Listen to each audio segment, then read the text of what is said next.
নমস্কার বন্ধুরা, পুষ্পর বাঙাল হেসেলে আপনাদের স্বাগত।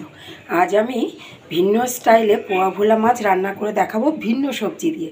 দেখুন, এটা হচ্ছে পেঁয়াজ পাতা, এটা কিন্তু পেঁয়াজ কলি নয় বন্ধুরা, পেঁয়াজ পাতা। আর এটা হচ্ছে পোয়া ভোলা মাছ। আর এখানে ভিন্ন স্টাইলের মশলা বলতে আমি রেখেছি কাঁচা লঙ্কা, সাদা সর্ষে, কালো সর্ষে, রসুন, আর দিয়েছি এর মধ্যে একটুখানি জিরে। সব কিছু সামান্য সামান্য পরিমাণে দিয়ে আমি একটা মিহি পেস্ট করে রেখেছি। এবার এখানে কড়াই বসিয়ে নিয়েছি। কড়াইতে আমি দিয়ে দেব তেল, পরিমাণ মতো তেল দিয়ে দেবো।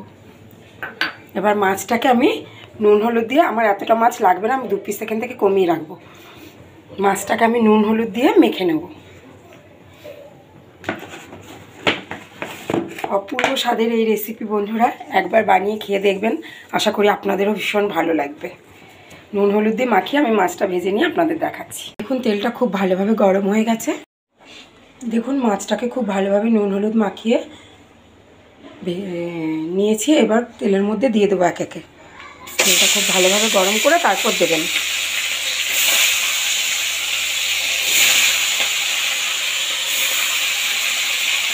এইভাবে মাছগুলো হালকা এপিট ওপিট করে আমি ভেজে নেব। দেখুন বন্ধুরা, মাছগুলো বেশ হালকা করে আমি ভেজে নিয়েছি, খুব বেশি কড়া করে ভাজিনি। এবার ওই তেলের মধ্যে আমি সবার প্রথমে দিয়ে দেবো পেঁয়াজের পাতাটা।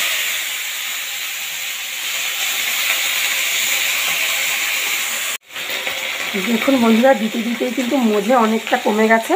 এবার দিয়ে দেবো আমি একটা টমেটো 4 টুকরো করে রেখেছি, ওইটা। তারপর দিয়ে দেবো পরিমাণ মতন হলুদ গুঁড়ো। তারপর দেবো লঙ্কার গুঁড়ো।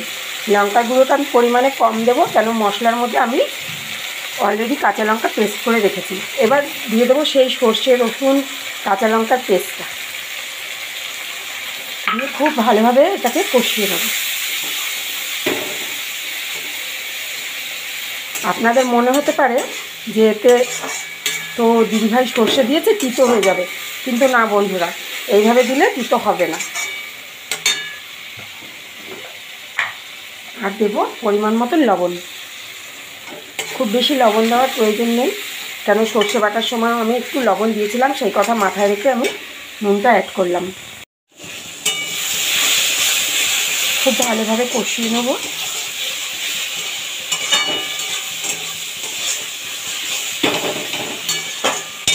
আর এখানে দেখুন, মশলা ধোয়া বাটির জলটাও আমি একটু এর মধ্যে দিয়ে দিলাম।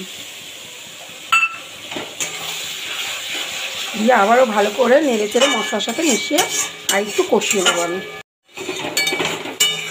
দেখুন কি সুন্দর কালার হয়েছে, অলরেডি তেল ছাড়তেও শুরু করে দিয়েছে। এই সময় আমি দিয়ে দেবো এক একে মাছগুলো। একটু সাবধানে দেবেন, খুব সফট হয় এই পোয়া ভোলা মাছটা। আর আমাদের বাড়িতে না এই মাছটাকেই সবাই বেশি পছন্দ করে।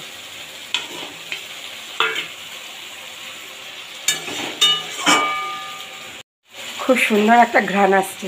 এই সময় আমি সামান্য পরিমাণে জল অ্যাড করব, যেন মাছটা ডুবে যায়।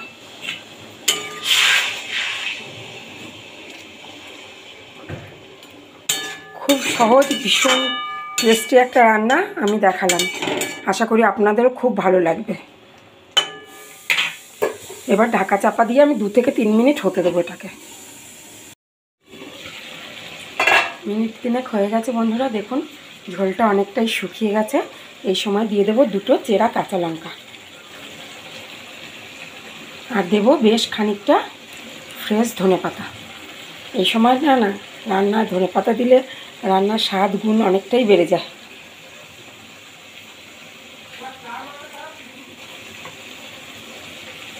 দিয়ে আবারও ঢাকা দিয়ে 2 মিনিট হতে দেবো, আর একটু ঝোলটা শুকাবে। দেখুন, একদম রেডি হয়ে গেছে আমাদের ভিন্ন স্বাদের ভিন্ন সবজি দিয়ে ভোলা মাছের তেল ঝাল। এর ওপর দিয়ে অল্প কাঁচা সর্ষের তেল আমি সামান্য পরিমাণে দিয়ে দেবো, এতে না ফ্লেভারটা ভালো লাগবে। একদম রেডি হয়ে গেছে আমাদের ভোলা মাছের পেঁয়াজ পাতার তেল ঝাল। গরম গরম ভাতের সাথে পরিবেশন করুন এইভাবে বানিয়ে। চলুন আপনাদের আমি পরিবেশন করে দেখাই কেমন হয়েছে। পরিবেশনের জন্য একদম রেডি হয়ে গেছে আমাদের পোয়া ভোলা মাছ, ভিন্ন স্বাদের মশলা দিয়ে, ভিন্ন সবজি দিয়ে, পেঁয়াজ পাতা দিয়ে পোয়া ভোলা মাছের তেল ঝাল। গরম গরম ভাতের সাথে আপনারা এইভাবে বানিয়ে পরিবেশন করুন। ভালো থাকবেন, সুস্থ থাকবেন, দেখতে থাকবেন পুষ্পর বাঙাল হেসেল। ফিরে আসছি পরের ভিডিওতে।